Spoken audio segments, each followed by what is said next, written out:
Traversing in video games is important. Some video games make the traversing pretty key, and it becomes one of the main talking about features for the video game. In this list, we're going to be highlighting the best video games that offer some fun parkour maneuvering. If you have played these games, tell me your opinion, and if you think some games are missing, please tell me in comments. As always, please do not forget to like and subscribe. Main factory complex. On paper, Ghostrunner sounds like a dream. A cyberpunk dystopian action platformer, where the player takes control of a lethal superhuman known only as the Ghostrunner. This game is a Blade Runner fan's fever dream, combining high-stakes platforming with ruthless combat, where enemies are just as lethal as the player is. There's a constant incentive to replay levels for better times and more skillful execution. Not only does it feel good to best your own previous attempts, but to also just seamlessly flow through a level as you cut down your enemies in effortless style. There isn't much that looks as impressive as Ghostrunner does in motion, and any fan of high-speed platforming or blink and you miss it style combat has to play this game.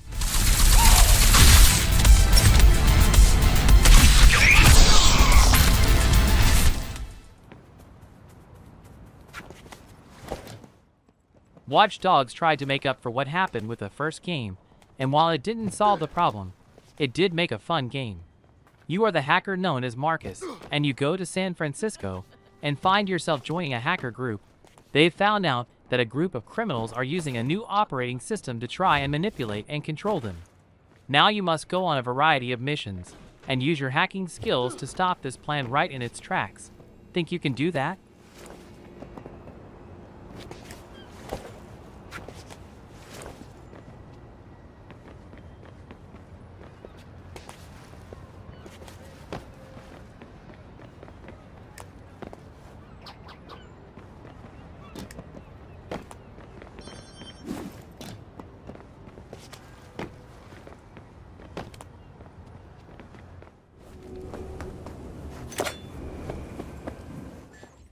Although Cyberpunk 2077's original amount of parkour potential didn't make it into the final version of the game, players are still able to traverse the world of Night City in a variety of parkour-like ways.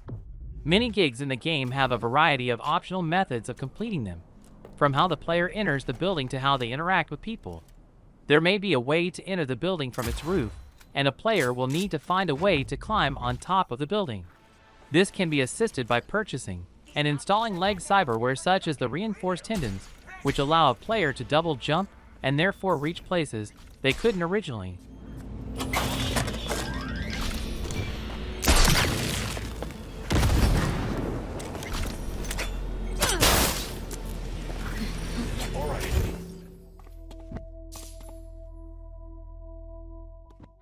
Refunct is easily one of the most unique games out there, because it's a short game about a grand concept, and the fact that you honestly have to figure it out mostly on your own as you make your way through this uniquely visualized world. Long story short, you're trying to restore a world to its former life, and to do so you'll need to explore it, witness what it has to offer, and then figure out what it will take to do so. The game wants you to relax as you play, and with no fear of death, you won't get frustrated for failing, just not trying to do everything you can think of. If you try out Refunct, you're going to be in for a unique experience.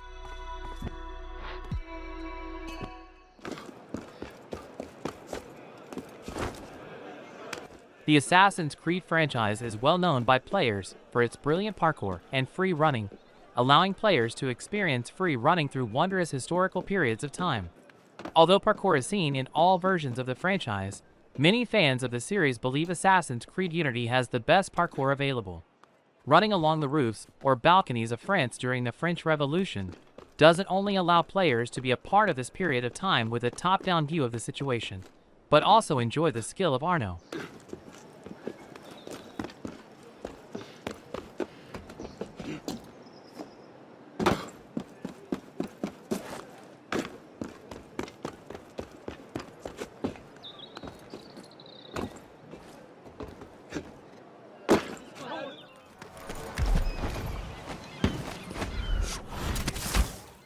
Combining parkour with magic makes traversing the grim and unforgiving world of Dishonored 2 that much more manageable, while also opening avenues on how best to subdue a player's target. Similar to Cyberpunk, players are given the freedom to fulfill an objective in a variety of ways, and therefore it provides different pathways they can take, such as exploring the high road or leaping across buildings. Taking back the role of the supernatural assassin also allows the player to decide if they take a stealthier approach by using parkour to avoid enemies, or a brutal one where it is used to create the element of surprise.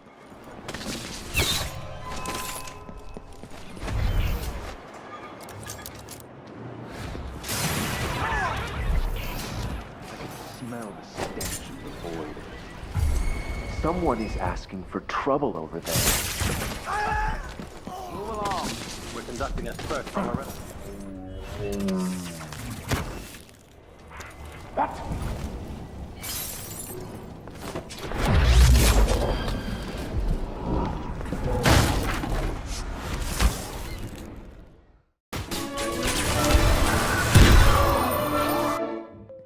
Want a fast-paced and bullet time-filled action game? Severed Steel is the one for you. You play as the one-armed shooter known as Steel, who is on a mission to take down her enemies as quickly and efficiently as possible.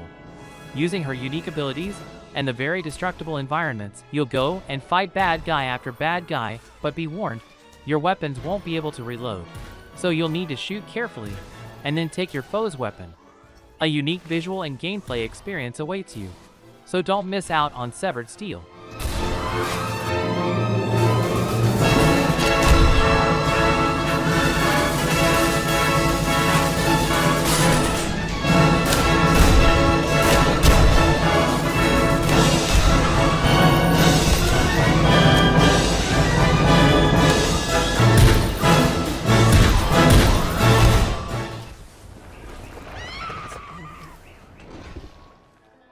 The infamous franchise brought a new twist to the world of superheroes and how you can use their abilities. Infamous Second Son for the PS4 continues the story in a new direction, and with a new main character in Delsin Rowe. In the title, you'll take to the streets of Seattle in order to fight the oppressive DEP, but the catch here is that how you use your powers out in the city and on missions will determine what kind of character you are, and by extension, how the game will end. Will you use your powers for the greater good? Or will you go and use them to create chaos? The choice is yours.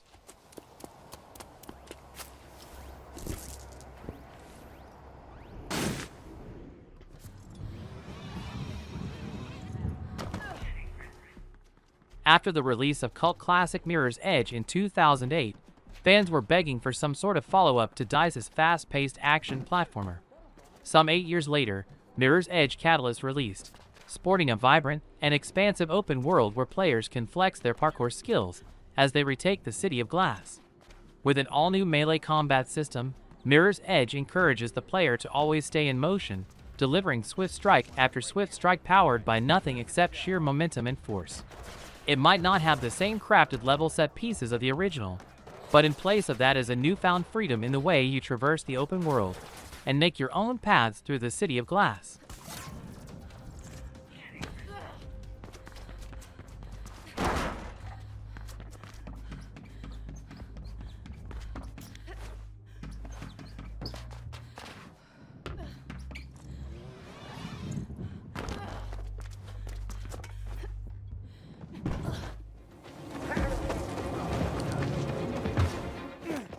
Enter Dying Light 2, sporting the same great parkour and thrilling chases of the first game, with added bells and whistles to make the whole experience that much smoother. The new setting of Wilder sports similar architecture to that of Heron in the first area, while opening up much more vertically in the second, with towering skyscrapers and colossal structures to climb. It only makes sense then that the player is given more tools to play around with in this kind of environment. The inclusion of the grappling hook and parachute adds newfound verticality to traversal, and allows the player to move between rooftops that would have otherwise been impossible.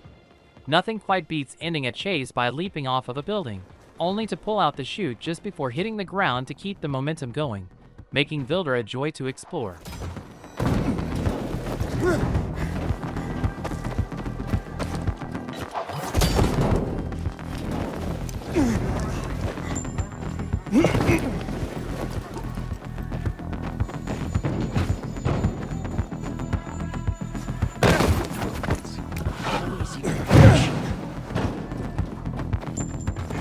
Ugh.